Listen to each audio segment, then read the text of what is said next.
Hey, welcome to Web3 Weekly with your host, Blockstar Technology. Let's go.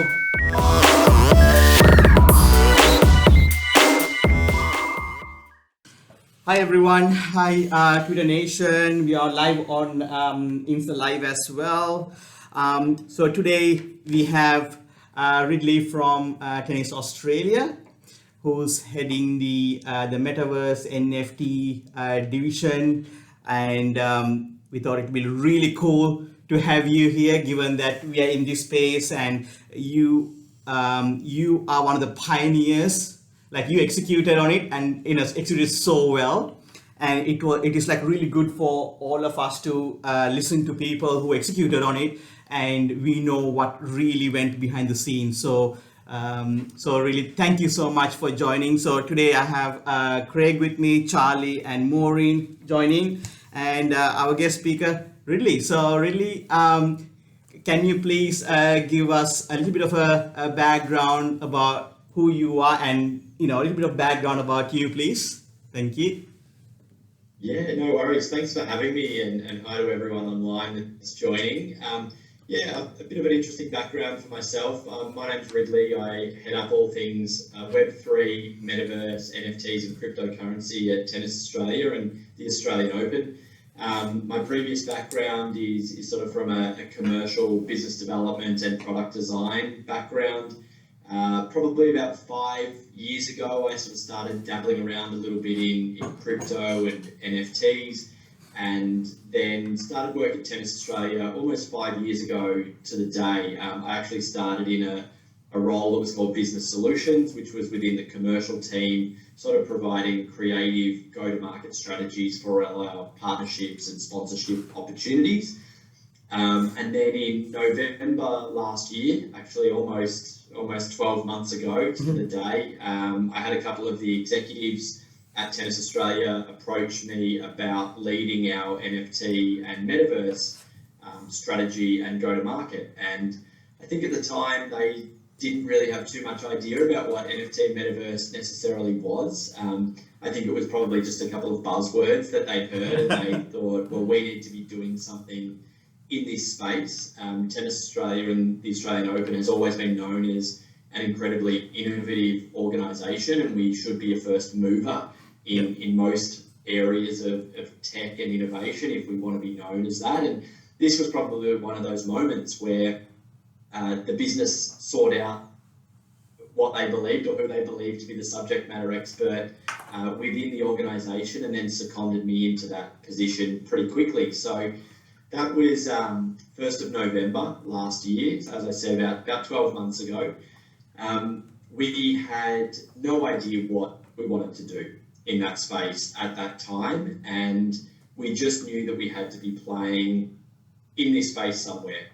What the Metaverse looked like, what our NFT ideation or execution or project looked like at this stage, there was no conceptual ideation behind it, other than a couple of conversations that had been had with an external consultant that was helping us out in the space, more focused on procuring cryptocurrency-based sponsorships or partnerships at that stage.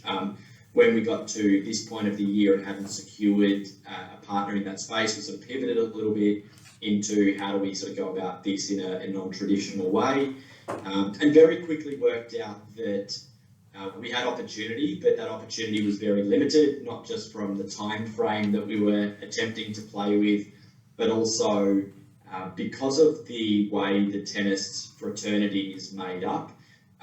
We're not allowed to, as a business at Tennis Australia or the Australian Open, commercialise player IP. That is owned by the players, and that's their right to commercialise or agree for someone else to commercialise it.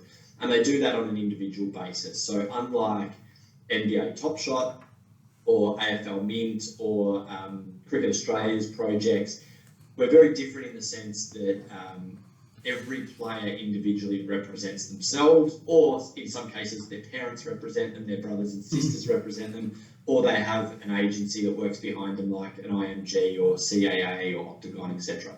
So we very quickly worked out that we weren't going to be able to do NBA Top Shot 2.0 for tennis. Yeah. And we had to think outside the box. So we very quickly then began working with an agency called Run It Wild, who interestingly we found through some connections at Decentraland. So I have to give a shout out to Adam, who was the partnerships manager at Decentraland previously.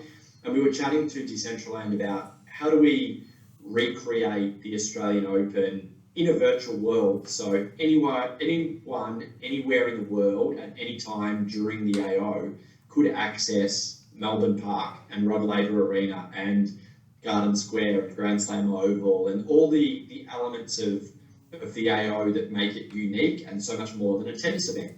Mm-hmm. And I think what we found was obviously the challenges with COVID over the last couple of years, that people couldn't get to Melbourne, literally from interstate, couldn't even get to Melbourne, let alone internationally. So the opportunity for us to rebuild in that space was really a perfect opportunity for us to show the world what was possible at the AO, but also then push the boundaries on what the technology could allow us to do as well. So we originally contacted Decentraland, we found Adam, and then Adam said, I've actually got an agency that I own, we'd love to pitch some NFT concepts to you. We think we've got some stuff that you might be really interested in. And so about 24 or 48 hours later, this is about the 15th of November, I think it was by this stage. So we sort of worked a couple of weeks in trying to find suitable partners to work with.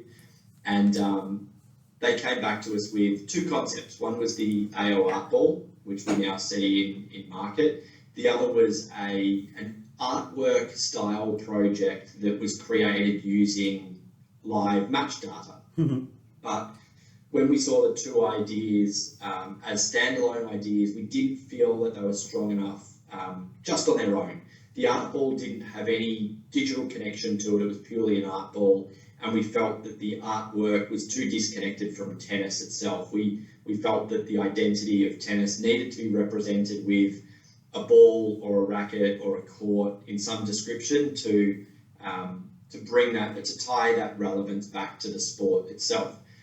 So we started sort of ideating where those two concepts could go, and I think it was probably 8 or 9 o'clock one night. We were working with the team and sort of having a couple of wines and ideating over a Zoom call, and I distinctly remember the moment where we sort of said, well, what if we take the art ball and the data from Project B and plug that into the art ball, and then how do we make that work? Why don't we divide the court up into equal plots? We'll take the Hawkeye ball tracking data that'll tell us where the winning shot lands, and then we'll match that winning plot with the NFT that corresponds to it. And it was sort of one of those moments where everyone went a bit silent on the call, and you could tell that everyone was just digesting what the idea was and how unique the idea was. And then I think someone chimed in and was like, holy shit, this is a bit of a game changer. Nobody's done this before. Is this actually possible? And there was, in that instance, we were just like, this is it. Like, go. Everyone start running at this concept, because we're not going to come up with anything better than this right now. Stop the ideation. All right, Nick, you go and do this. James, you go and do this. Ridley, you go and do that. Adam, you go and do that. And we all just kind of split off the call to go and call Hawkeye, call the contract writers, call the creatives, call the web guys, whoever you needed to speak to see if this was possible to kick off at 9 a.m. tomorrow morning. We just all, I think, probably almost stayed up all night trying to work out what was possible. And then the next day, just all came back together and we're like, let's do it. And so really, the timing was incredibly tight. We were kind of blessed with that time frame, because it meant we had to make decisions really quickly. Mm-hmm. And there was never a moment where we had too many cooks in the kitchen or too many opinions of, no, we should do this or we should do that. Actually, I got a question. Run really quickly. Yeah. I got a question there. So, how many partners were how many partners were in that project, and in which tiers? Because you spoke about like Run at Wild, and you had like MetaKey part of there. You got Decentraland, you got Chainlink, and you got a few partners in there. how did those partners come together in different levels, and who took which responsibilities in this big, movie production? It's a great question. So I think every partner had a really specific role to play, and I think everyone knew that. Mm-hmm. And we picked the partners that we did it because of their specialty in the different areas, and whether that was and look, most of that, quite honestly, was driven by Run It Wild. Yeah. That they had their preferred partners in the back end or the contract. They wanted to use Chainlink for the randomized nature of the technology. And most of these came to fruition throughout the journey of the kind of 2-month build process. That we knew that we wanted to work with Pala straight off because there was a history there that of the brilliant work that they've done, and they were also Melbourne based. MetaKey's Melbourne based as well. Yes. The Run It Wild team had a great relationship with MetaKey through Maddie, or DCL Blogger, who is obviously pretty well known to the Decentraland community. So there was an automatic connection there. Run It Wild was Melbourne based as well, and Sydney at the time, and still is. So there was these really nice, I guess, knowledge bases of the event, the AO and Tennis Australia, and what our expectations would be. There wasn't really a need to onboard a lot of these partners to sort of take them through who is Tennis Australia, what is the Australian Open, what do we stand for, all of that. Everyone just automatically knew. So it felt like we were already 2 or 3 steps ahead of where we needed to be by bringing on Melbourne-based and Australian-based organisations to help with the project. Yeah. And then things like Carbon Neutral Australia and, as you mentioned, Chainlink were all brought into the wheelhouse much later in the project, because they simply weren't required in the first probably month or 2 of the build and design aspect of it. Okay. I mean, Chainlink got some really good, cool technology that, we done a couple of videos about Chainlink, Charlie. Yeah, it's awesome technology. Yeah, and I think a lot of the developers can really use that ecosystem to really do some, integrate into the real world data, bring into the blockchain and into smart contracts, blockchain. Yeah, and verifiability of the randomness, for instance. And that's really cool. So, so with regards to, if I talk about the front end, before I'll just guide these questions from front end and all the way to the back end and to the, so initially you mentioned about Tennis Australia want to do something about NFTs. Now, in that leadership, given Tennis Australia is such a traditional business, like got like 100 years of, sometimes people say like, oh, when the companies are old, like they're like dinosaurs, right? But you guys like change it. I'm like, wow, it's like amazing. And how did that leadership, how did that flow from the top? If you can explain to us a little bit, please. Yeah, so look, you're exactly right in the sense that tennis is a very old organisation that's been around a long time, but it's like a big moving wheel, and then within that wheel are hundreds of little wheels that are moving it along, and those little wheels are kind of all the different teams internally that we have that are always thinking about how we progress tennis, our event, participation, new audiences, new engagement. How would our business exist if tennis didn't exist? And I think in reality, Tennis Australia, for the most part, as a business, could probably exist without tennis even being played. And I think the Australian Open's a great example of that, that people come to the AO and they're there for 7, 8, 9 hours in a day, and they don't even see tennis played. They're going from Grand Slam Oval, where they're having some drinks with friends, to a restaurant, to the live music stage, to a performance, to going back to Grand Slam Oval, to the kids' ballpark. There's so many different things to do without even going to the tennis.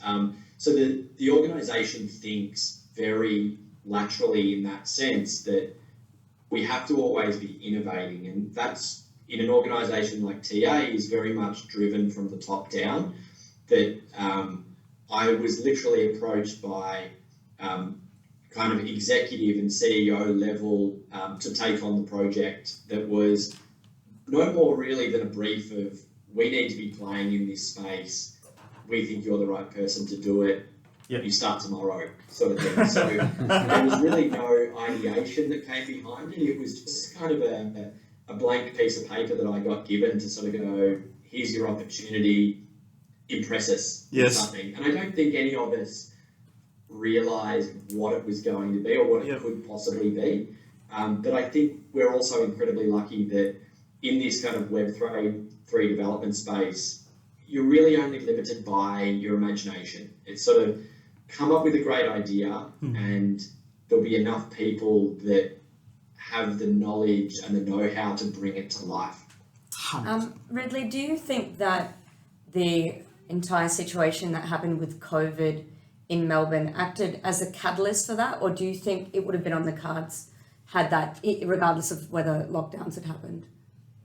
Great question. I personally think that the lockdowns probably contributed to such a big Web3 community in Melbourne. Like I don't think there's any hiding the fact that Melbourne's one of probably the largest Web3 communities outside of New York and LA and some of the other US-based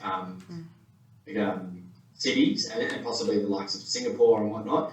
I think we've got a great community there, and I think a lot of that is probably driven by the fact that we were locked down for such a long time that people naturally start exploring new things on the internet, right? And what are NFTs? What is cryptocurrency? Oh, maybe I do have some spare change at the moment to throw into some coins and see what happens, or exploring what NBA Top Shot was, or getting a digital wallet and signing up for an exchange, etc. So I think that absolutely contributed to it. I think the drive internally to be playing in this space absolutely was probably driven by that to some extent, because what we also know is, like I mentioned earlier, we've got the ability to bring hundreds of thousands of people on site in Melbourne for those 2 weeks of January. But we have something like 750 million people watch the broadcast of the AO globally over that 2 week period.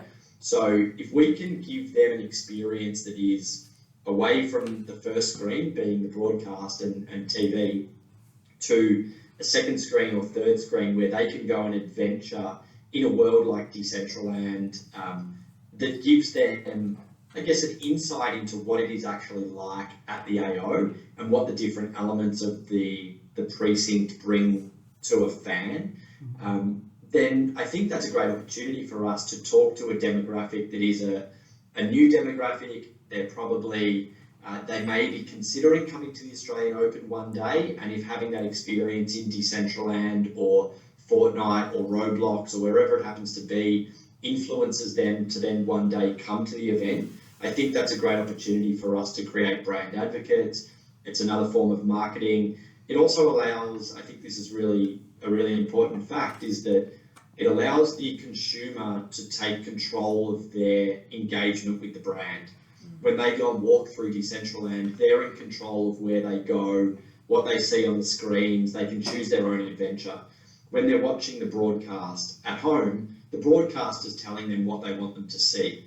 And we have something like 295 cameras at Melbourne Park, but 95% of what you see on broadcast is from 3 cameras.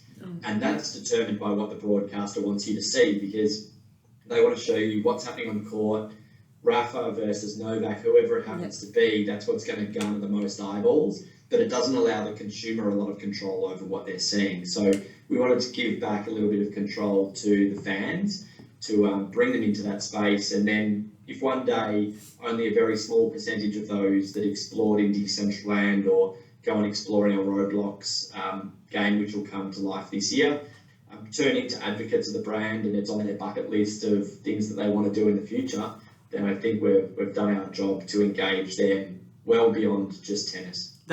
Oh, Yeah, go sorry. ahead, Maureen. Just on that point, and excuse my ignorance, I'm sorry. I saw Cozzy playing a little game. I don't know what that was, but my question was going to be, wanting to have fans experience that area, how realistic is what they view? Is it to not scale, but do you know what I mean? Is the layout to match a digital match? Is it realistic in what is actually placed there? Yeah, it's actually very realistic Yeah. in a way. And we're not talking sort of realistic in the sense of Unreal Engine 5 and it actually feeling like you're in the space. But it's a digital replication of what the AO is like to some extent. Yeah. So things like Rod Laver Arena, which is a huge stadium and would take you kind of 5 or 6 minutes to walk around in its entirety if you were to walk around the outside of it. We scaled things like that down. So that was scaled down to probably a quarter of the size. And then elements of the Garden Square area or the ballpark or the beach house, they were all almost identical replicas of what they are in real life, because we're really fortunate that we have a lot of CAD files and a lot of design files for these areas because of the restrictions that are placed on us from a City of Melbourne perspective, where because we're building such large structures, a lot of those are actually built in CAD to get approval to build. And we can literally just take those CAD files and place them in Decentraland or Roblox to recreate that space in relatively accurate terms in a way. So I think what's really unique about these virtual worlds as well is that we can do things that you can't otherwise do in real life.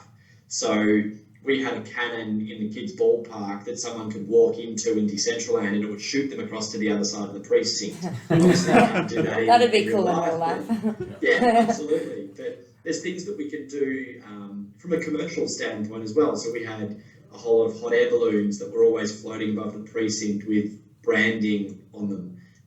We can't do that in real life. We can have a giant Ferris wheel in the kids' ballpark. We can't have that in real life. People can go and play tennis on Rod Laver Arena in a virtual world, or they can view a camera from behind the scenes that nobody else has access to, whether you're at the AO or watching from home. So it's a really great opportunity for us to kind of push the boundaries on what might be possible using the technology. I think just getting that exposure to those other areas, like to those millions of people that watch, that only generally get to see a very small view, which is the games itself, I think is a brilliant thing in itself. I mean, that surely, like understanding that there is so much more than just the game that's going on, has got to be a way to encourage people to come and experience it. That's good. I got a question for you, really. We received a question. So, like, how many people or how many avatars were there at the Decentraland at the height? So we had over the 2 weeks 175,000 What? visitors to the AO. No! Wow! That's a big number. That's The numbers huge. were pretty good.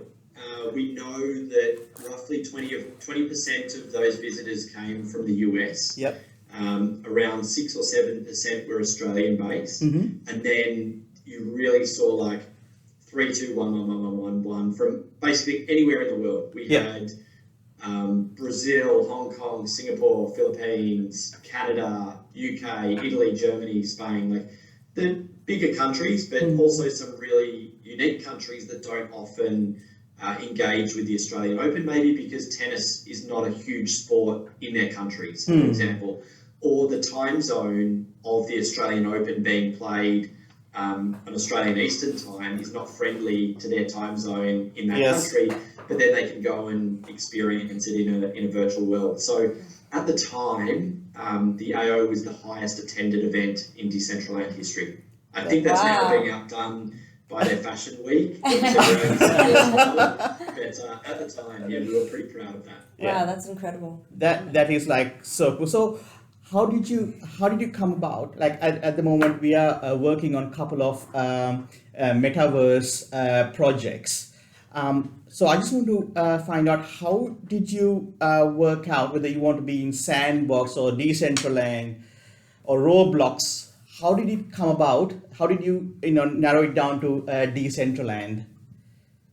Yeah, that's a great question, actually, because we were talking to a number of different suppliers and even, I shouldn't say suppliers, I should say platforms, Yeah. A number of different platforms, and we even looked at building our own. And that was sort of the first line that we put through an idea very early days was, we're so late in the piece right now. We could build our own virtual world, which would just be browser-based.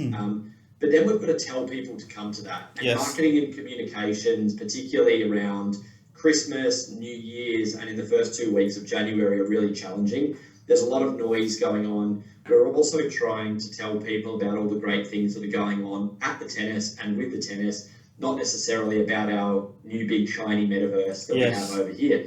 So we killed that idea pretty quickly. Good. And then we started talking to both Sandbox and Decentraland. And we felt at the time that we had the most engagement from the Decentraland team. We had the most engagement from builders and landowners who were prepared to help us. And also the fact that Adam, the partnerships manager, was based in Melbourne, was incredibly helpful because, like I said, he knows the event, he's been to the event, and having that connection, we just It's felt important. like we really only had a day to make these decisions. Yes. And at the end of that day that we had, we were pretty confident that Decentraland was the right place to be playing. Yep. And I think our connections with Metakey and Maddie from Metakey really sort of backed up our decision that it was the right place to be at the time. And we definitely took the approach of fish where the fish are swimming. And that was where everyone was playing at the time, or everyone was experiencing events at the time. And we felt that the very quick relationships and partnerships that we formed in that space were going to be most beneficial to us. Thank you. That's awesome. So, when the Tennis Australia, when you came up and said, okay, look, we want you to do a NFT project, like, you guys just did the right time, given the the NFT, the block, the crypto markets, and so in that time, what was the reason behind the NFT project? What's the why? Why are you doing it? Is it why? Yeah, great question. I think we'd always had the intention of being innovative, and we have three pillars for the project: innovation and creativity, revenue, and audience. So when we look at the NFT project more holistically, innovation heavily outweighs the desire for revenue or new audience in that space. Audience is important, but when we talk about 4,000 people owning one of 6,776 art balls, it's a very small drop in the ocean in comparison to the 900 million people that watch the AO. Sure, it's a new audience, but it's not a huge new audience. And then never did we discuss revenue. That was simply an item that came about because of the success of the project. We never went into the project saying, we need this project to make $1 million, otherwise it's a failure. There was never a discussion about how much it needed to make. Literally, we didn't even decide on the mint price until 2 days before the project went live. That's cool. At no point had we discussed what it needed to do in market and that it was a money driver, etc. It was purely innovation and creativity. And I think that being creative and innovative in this space ultimately led to the great idea that led to the revenue. And then I think we always had in the back of our mind that we'd love to utilize the technology for membership and loyalty. And I think that's what's going to come to the front in the next couple of weeks when we make some big announcements about what it does mean to own an AO art ball and the benefits that you will get from owning an AO art ball at this year's Australian Open. So I can't say too much more about that. Oh. I was just about to ask. Well, we own four balls, so maybe we had to go and just buy more. No, not financial advice.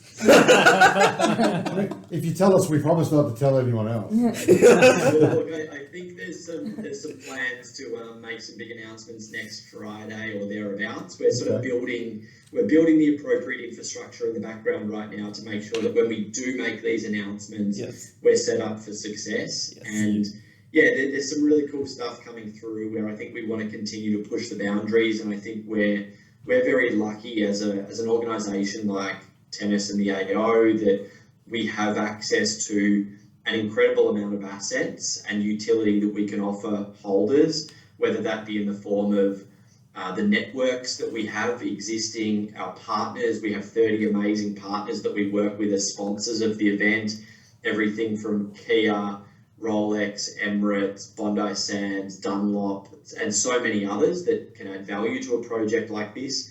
And then the broadcasters as well. So there's ongoing conversations with some of our global broadcasters, which are some of the biggest broadcasters in the world, and how we utilise the assets that we have as the AO Apple project for them to leverage as well in their broadcast.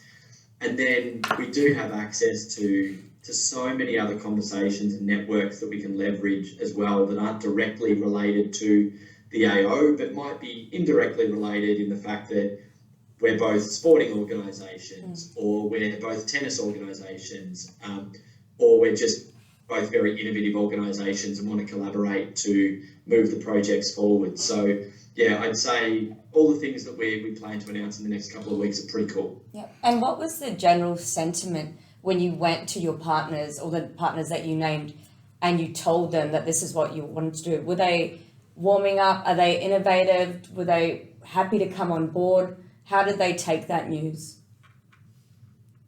Yeah, I think really positively. I think they saw the success of what we did earlier this year, and I think they've seen that they're all playing around in this space. Put it this way, they're all educating themselves at the moment. Some of them are already in the space. We're talking about huge global brands with huge innovation teams, and they're all, I think we've seen the Nikes and the Adidas and the Gucci's and the Tiffany's that are all playing around in this space. They've all got 2 or 3 things in common. They're all market leaders, they're first movers, they're innovative, they're risk takers, and we probably fit into that bucket along with them. So when we're having these discussions with some of our partners, they're all incredibly intrigued, they're keen to be involved, they're not gun shy at all about leaping into this space. So yeah, the conversations have been super positive. Some are still working out where they exist in this world and what their strategy is in Web3, and for that reason they may not be able to jump in as quickly as they would like because they're at the mercy of the execs at the higher levels, at the international arms of their business where we may be dealing with the local arms. So super positive feedback, and I think that's probably one of the reasons why they love partnering with an organisation like Tennis Australia and the AO, is because of the innovation that we drive within the organisation, and it's sort of, they never know what's next around the corner, and this is a great example of that as well. That's awesome. So Ridley, can you please tell us what's the meaning behind the 6776 balls? Like, why didn't it be like 7,000? Because that's like a round number, or 6,000, 6,500. You know, because I know this man next to me, he likes those round numbers. Even numbers, prime numbers, So this is a really good story that I love telling whenever we talk about the project, because it was such a simple mechanic that then grew into this great story. When we were designing the court and dividing the court up into perfectly equal parcels, they had to be the same size. They had to be identical. We couldn't have someone's parcel being a larger size than another. So we built an algorithm to divide the court up perfectly equally. And it was coming up with these random numbers. There was like 2,425, 4,500, 6,776, and then there was this big jump to the next number, which was about 9,400 from memory or something along those lines. And this was still at the stage where we didn't know how big or small we wanted the collection to be, but we didn't want to just do 8,888 or 10,000 that we see in so many collections. We wanted there to be meaning to the number that we'd come up with. So when we were looking at this number, 6776, it was a really nice symmetrical number, 6776. And then the more we were saying that, we were like, oh, 6776 sounds like someone, it's a commentator reading a tennis scorecard. Like when you hear the news at the end of the day and it's like, oh, so-and-so won their match, 6776, 65, blah, blah, blah. And we're like, oh, it literally sounds like a tennis scorecard. So this has to be the number. Yeah. So 6776 was born out of literally the algorithm that determined what the court divided up into, and it just happened to have a little bit more storytelling that went That's along awesome. with it as well. That is so good, and that's, when we do projects or so many things behind, we always try to work out what does that number mean, what does it really mean, and because it's always cool to have a story, because when you have a story, you bring a community around, then there's a meaningful reason, not just, okay, we'll do 10,000 because that's what the market, everyone does, that's really cool. So we have a question here asking, Ridley, can you please tell us a little bit about your background before you started with Tennis Australia? Yeah, interesting. So I actually worked before I started at Tennis Australia, like I said, about 5 years ago, I worked for a product design agency called Buzz Products, based out of Melbourne. I was responsible for leading the international alcohol accounts, essentially. So I was leading the Budweiser and Bud Light accounts out of North America. What we were doing at that product design agency was incredibly innovative, I would say. We were working with tech startups to implement their technology across Wi-Fi, Bluetooth, radio frequency, RFID, NFC, basically any new technologies that we could find, we would implement them into physical products that were consumer-based products. And when I say consumer-based products, I'm more talking promotional products. So how could Budweiser or Bud Light utilize this technology and implement it in real life for people? So a number of the products that we created were for in-stadium activations. The easiest comparison would be, a lot of people would be familiar with the Coldplay wristbands or the Taylor Swift wristbands that are all controlled by radio frequency in a stadium, and therefore you can make the stadium light up and pulse and engage with the crowd at any given time. We basically were taking those type of technologies and retrofitting them into beer cups, for example. So we would then go to the Super Bowl and give everyone in the Super Bowl a Bud Light beer cup that had lights in the bottom of it, and when a touchdown was scored, everyone's beer cups would be flashing in the stadium, and it was like a great consumer engagement product. One of the others that we were really proud of that actually won a Cannes Lion as well, like the AO Art Ball did earlier this year, was a replica of the ice hockey goal light. So for those that aren't familiar, ice hockey, the puck moves so quickly that often you can't see it, or you can't see that it's actually scored a goal because the goalkeeper could have it in his glove, or it could be actually in the back of the net. And then in the stadium, they have these huge red lights behind the goals, and a siren goes off like almost like a fire horn kind of in a way, or an evacuation siren when the goal gets scored. So we basically replicated that light, and we put a Wi-Fi chip inside it that a consumer at home could connect to their Wi-Fi using an app that used like a light flashing sequence on their phone screen, and they would then tether that to their Wi-Fi in their house and pick their favorite team. So let's say you're a Chicago Blackhawks fan, you could be then watching your TV, watching the Blackhawks live, and as soon as they score a goal, that light in your house would go off and flash, and the siren would go off. That is cool. it was really cool. And that would happen we could get a signal from basically anywhere in the world to that house in 0.3 of a second. So Wow. it was incredibly fast. It was faster than the broadcast would happen. And that would literally be from a guy watching the broadcast in Chicago, in a warehouse in Chicago that we worked with. They would watch that. As soon as the goal was scored, he would hit the spacebar on the computer. That would then go out to an AWS server. That would go up to the cloud to the IMP server and then spread down to the lights, all like as fast as you could click your fingers.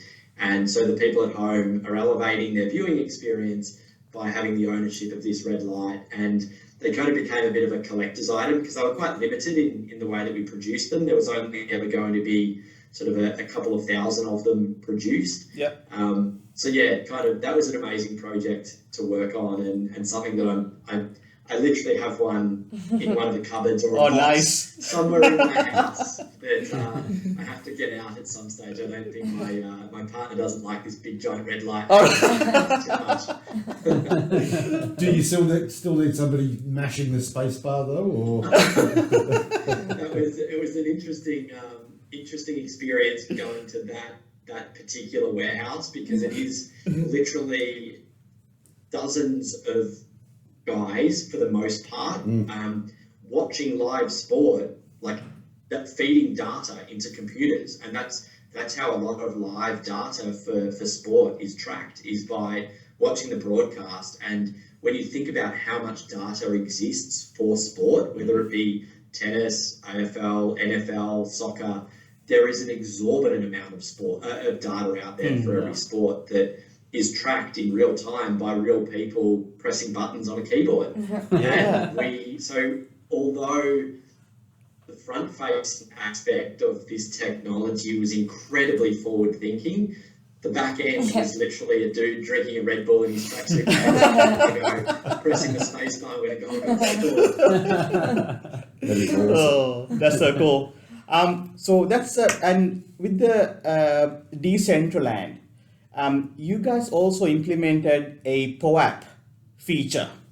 Can you just walk us through that process? And just for the crowd and for the podcast as well, we use POAPs in our meetups. We had a meetup last night here in Gold Coast as well. Quite a few people turned up, and we do POAPs. So POAP stands for Proof of Attendance Protocol. It says you were at that event.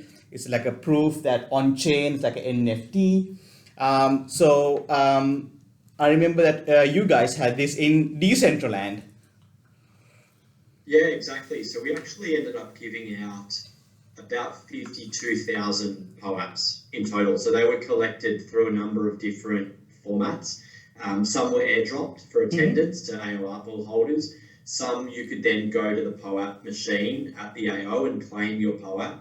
And then others were claimed through, I guess, gamification. So go and find the 10 tennis balls or the 10 tennis rackets or play this game to earn a POAP.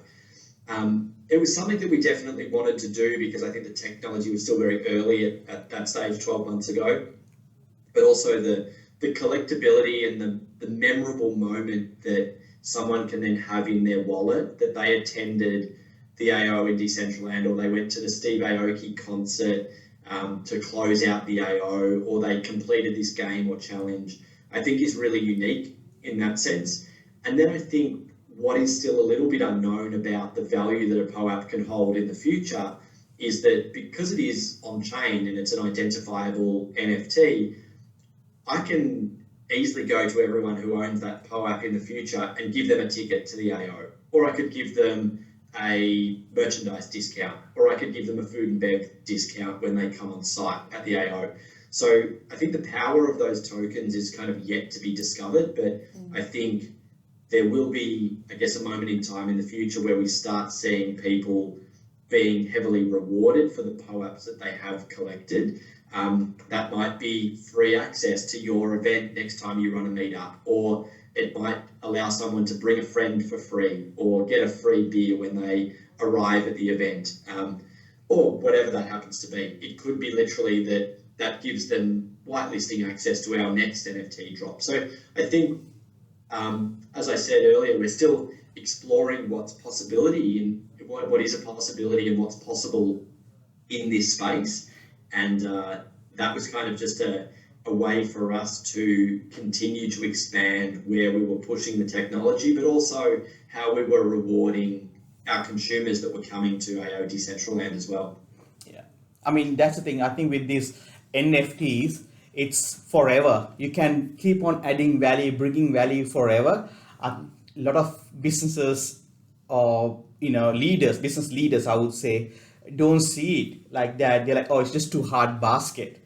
And I empathize with those business leaders. I think that's where I think people like you, Tennis Australia, Ridley, you and your team are really pushing this boundary, so that once you do it, once someone like you do execute it, I think it opens up the rest of the business leaders, like, oh, you know what, if Tennis Australia done it, like, it's such a traditional business company, organizations gone down this road, then there has to be some opportunity for us. It's possible. It's possible. Yeah. And I think that's what you guys showed to the rest of Australia.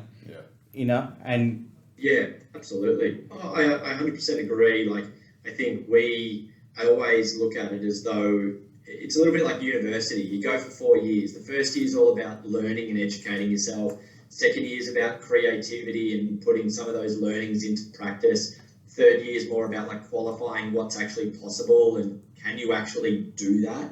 And then fourth year is more about like implementation and going to market. It's no different in this Web3 space. And a lot of people just need to get into first year education right now. I probably went straight to fourth year and jumped in the deep end. Yeah. But for a lot of businesses, it is literally about educating themselves and dipping their toe in the water and working out how, why, and when the technology could be relevant to them and their businesses. It's not going to be relevant to everyone straight away. And I think a lot of businesses can at least go through the education phase and try and establish where there might be a use case for them. And that's very little risk at that point. They haven't invested anything other than a little bit of time. And probably in a similar case to how it worked with me, they've probably gone and found the person in their organisation that is playing around in this space and has a bit of knowledge. And realistically, it's only going to be a little bit of their time here and there to take that business on the journey of what is possible. And you can do it, like I said, with very little risk, very little investment at the start. And then once you get to kind of year 3 and year 4, that's when you kind of have to put a bit of funds behind it and a bit more time and investment. But up until that point, it's very low risk. Awesome. So I have a question here, but I think you already answered it, in one of the explanation before. But it's they asked like, the upcoming NFT drop. So given we all know that the markets are down, NFTs are not as hot as it used to be. So they're asking like, what have you got plans, for the second drop? Given the markets are low? I'm pretty sure that you answered because you didn't really think of the money aspect, but it'd be cool to talk about that. Release on Friday. Sure. Yeah. So what we're intending to do is continue the game, as we somewhat refer to it as, or the collection or the membership, as viably as possible for us as a business, but also for everyone that owns a ball already.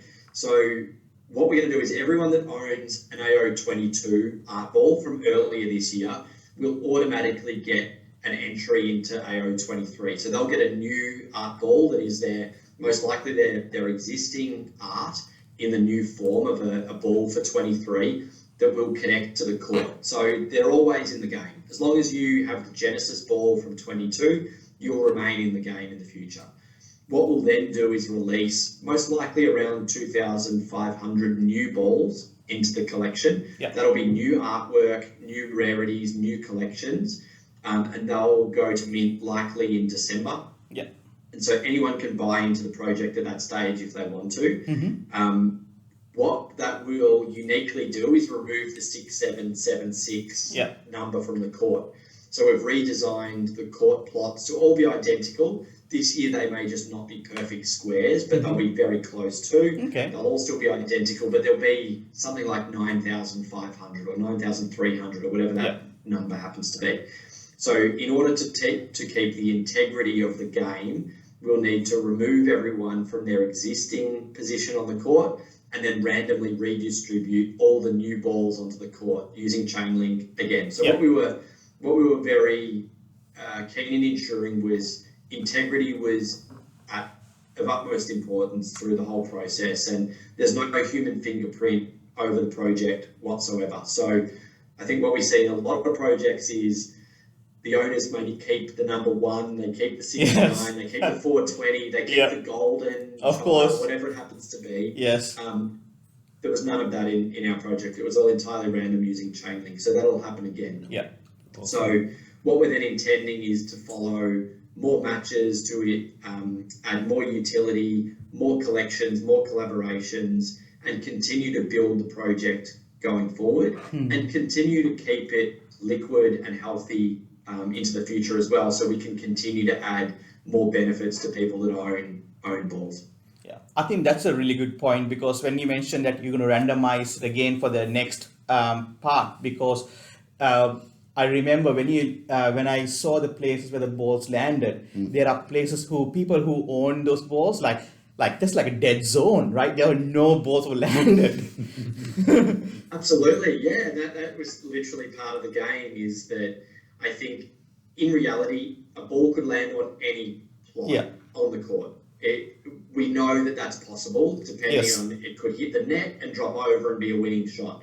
So that can happen, but we saw play out what we believed was going to play out, where the majority of the winning shots are located probably in the back 2/3 of the court and relatively centralized. So if you're under the net or you're in the doubles lines at the moment, it's not a very desirable place to be, but the way that the game will continue will potentially bring you into a more desirable location, and vice versa for those that are in better positions now. So I think what we've done is build a very fair re-representation of the collection, where even though we're adding some more balls into the collection, we're going to give you automatically a ball for 23.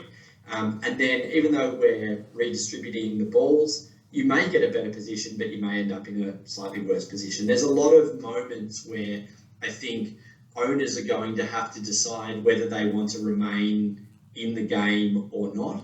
And then that's probably going to come down a lot to what we announce in the next week as to the value that they see attributed to the actual ownership of the ball relative to getting a new ball, not getting a new ball, or then losing their better position. So, and uniquely, the balls will be tied together on the contract. So it won't be like a traditional airdrop where if you have a 22, you get a 23. They'll actually be tied together, so you can't have one without the other.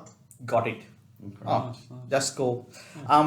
Yes, go ahead, Charlie. I guess my question, Ridley, would be, with such a tight time frame on the project and sort of just starting from nowhere, it sounds you had they let you take control of it, which sounds awesome, so you just got to run for gold.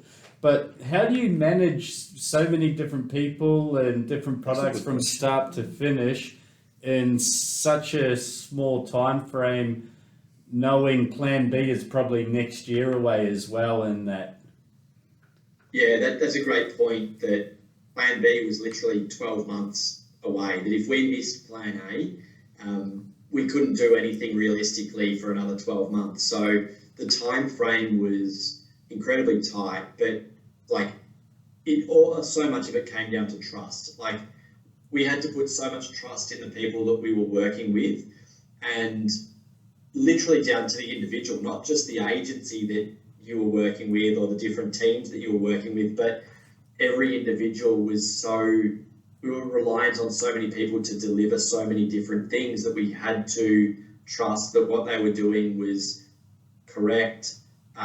It was going sort of by our guiding principles within the project of protecting the brand, but also I think it required everyone's buy-in, and that's what we had. We had passion from everyone. Even within our organisation, the pitch to our legal teams, our PR teams, our marketing, finance, everyone that touched the project, I think when I pitched the idea to them, everyone was blown away by what we were trying to do, and because it was so new and innovative, they all wanted to be involved, and they wanted to be involved in a way that only benefited the project and didn't hinder it in any way. So the rate at which the legal team moved, the integrity team, the innovation, marketing, PR, everyone was just so bought in that they moved at light speed. Like, it was unbelievable to watch how many. There was probably, I would say, 35 to 40 people touched the project over that period.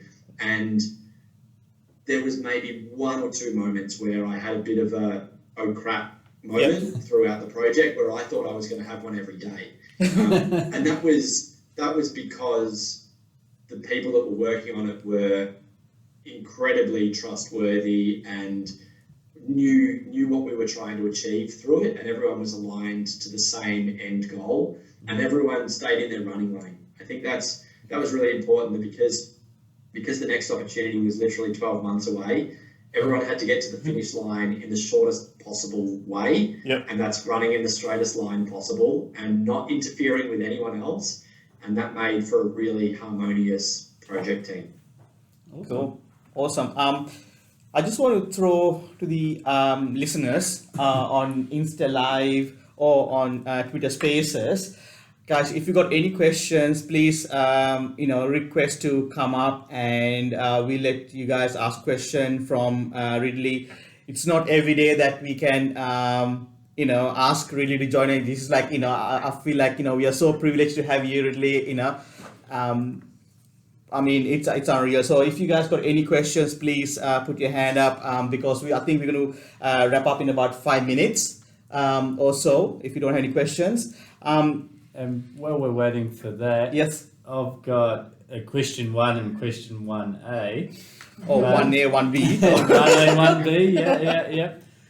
So where will we see the news release coming out on Friday, Ridley? Will that be on like Twitter, website, TV? What are you planning with that for the audience so they can keep updated on that? Yes, that's a great prompt. I should promote our project channels a little bit more than I usually do. But so everything will be first and formally announced in our Discord. So that's the AO Artball, AO Metaverse Discord. So anyone can go to artball.io, and that will drive them to Discord, Twitter, etc. And at AO Metaverse on Twitter. So the first formal announcements will be there. There's quite a bit of press that we'll be engaging with as well.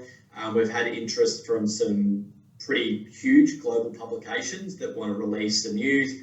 They'll all be gated on releases until it's formally released to the AO Artball community. There's plenty. We're hoping that it'll be far and wide, but as we know with the media, we may get traction, we may not get traction. It depends on what happens on that day. Of course. But yeah, formally, our Discord and Twitter is certainly the place to go and grab that information. Awesome. And then for part B of that, are you excited for the upcoming NFT Fest, mate? So that'll be coming up just after the news release. Yeah. So you'll have a lot more to talk about at NFT Fest, I would imagine. Yeah, absolutely. Like Greg and Steve and Rochelle are great friends of mine through the community, and NFT Fest is a great event. It will be a great event. Good opportunity to plug the event here as well. In St Kilda on the 23rd and 24th of November off the top of my head. Fantastic event. Tickets are on sale at the moment. A huge lineup of speakers. I think a number of internationals coming out for it. There's a lot of extracurricular activities planned as well for the couple of days. So it'll be great to sort of get together with the community, whether it be from Melbourne or interstate as well. Yeah, really looking forward to that event. I was very fortunate to be in New York for NFT NYC earlier this year and saw the excitement levels of the community all getting together and being able to to hang out and party together and converse and network and just generally chat about what's going on in the space. And I think even though the markets are a little bit unusual now, and certainly were back in June when NFT NYC was on, I think there's a great community vibe and sense around what goes on at these events and how everyone can sort of benefit from the interactivity and networking that comes along with it as well. So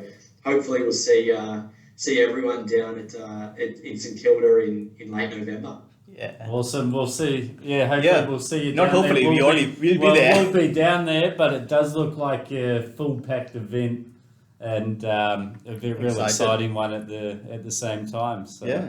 No, it's awesome. All right. So I have a question here. Which social channels did you pick to promote the project, and why did you pick those channels? Yeah, so we definitely, this is actually a really good question, and there's not a story, but some interesting conversations that went on behind the scenes with regards to our Twitter account. The Australian Open obviously has a Twitter account, and we have multiple millions of followers on that Twitter account. But I think what we knew with our understanding of the NFT and Web3 space is that projects need dedicated channels to communicate to holders. And so there was a really interesting discussion when I went back to our social media team and said, we need to start a new Twitter account for AO Metaverse. And I kind of got laughed out of the room at that stage because they were like, no, we have a very, very structured approach to our 10 million followers or whatever the Australian Open has on our social media channels. So that was probably one of those moments where I was like, oh, this is not good. If we don't have a Twitter account for this project, then integrity is not coming to play here with regards to what the expectations of the community will be. Yeah. Discord wasn't a problem at all. We didn't have a Discord initially for Tennis Australia or the AO, so that was not a problem starting one of those. But then Twitter was a really interesting discussion, and we still haven't explored Instagram and Facebook for community and community conversations. We felt like Twitter and Discord was enough for the moment, that then linked back to, I think, the support that I got from executive level, being sort of the SME. When I got that pushback from the social team, I then had to level that up to the executive team basically and say, look, this is why we need to do this. This is the importance of having a standalone Twitter account for this project, and straight away got their support basically to say, look, we will back you in the need for this Twitter account, and therefore got the green light from the exec team to go back to the social team and say, look, guys, appreciate where things are at and how this may throw a little bit of a spanner in the works, but it's something that we need to do for the integrity of the project. And on that, everyone was aligned to a new Twitter account. Awesome. Wow, that's very brave, right? Once you got that, because you start from one again, right? And you have to have your ego in check, right? I mean, having 10 million and starting from scratch again. I can empathize with the marketing team.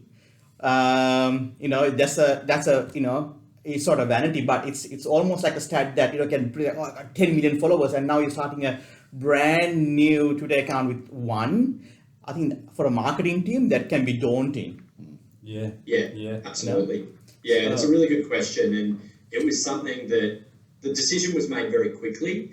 In reality, it probably should have taken longer than it did, but because we were moving so fast, it had to be quick. And yeah, that's probably to my point earlier around the harmony of the team, was that we could all get in a room very quickly, have the discussion, why or why not, and then make a decision on how we moved forward with it as quickly as possible. And people just made themselves available to make those decisions very quickly. And fortunately, I think it was really helpful to the event, the project, and also kind of allowing for other communities or influencers or people in Web3 like Matty from MetaKey to be able to talk to his community via the AO Metaverse Twitter, because that's where the community is. Yeah. So I think it helped us a lot in that instance. Awesome. Thank you. Look, I think that's all the questions that from the community. Anything on this live? No, that's all good. So, Mike, thank you so much for your time. Pleasure. At Blockstars, we are huge fans of Tennis Australia and what you're doing, and we can't speak like highly enough of you. And when I say you, it's the whole ecosystem, all your partners as well. The MetaKey guys, Violet Run guys, the Chainlink, and everyone else.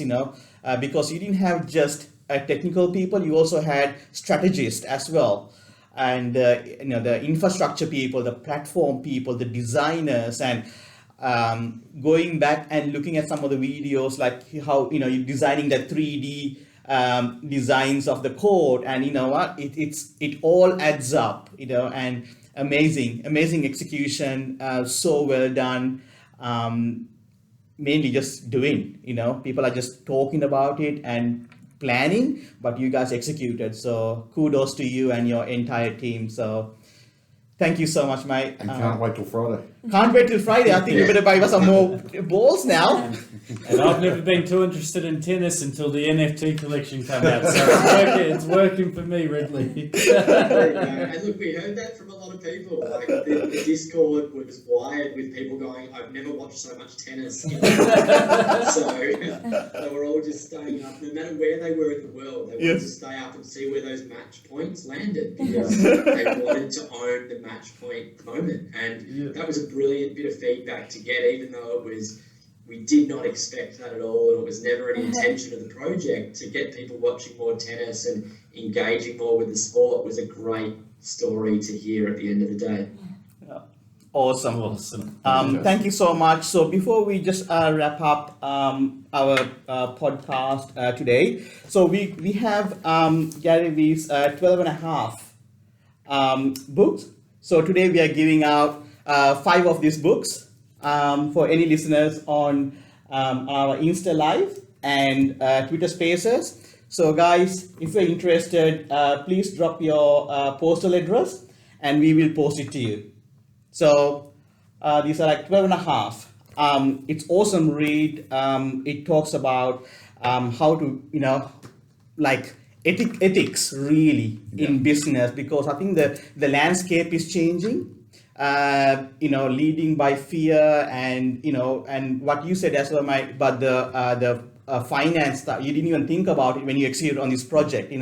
I think it's all about those. I think it's pretty cool, and we had to look at our business a little bit differently now and add value as well. So just make sure you DM and don't write it publicly. That's right, DM, please. Yes, please DM. I just wanted address, to clear that up right now, so no one's putting their address. Yeah, not in public. No legal issues. No, that's a legal issue. Make sure it's a DM, please. It's a DM, please. Okay, so please DM your address, and we'll send these 5 books. So on that note, thank you so much for everyone, and for more, it's like for you really, and we really appreciate your time today, and you brought so much value to our listeners and us mostly as well, being in the space.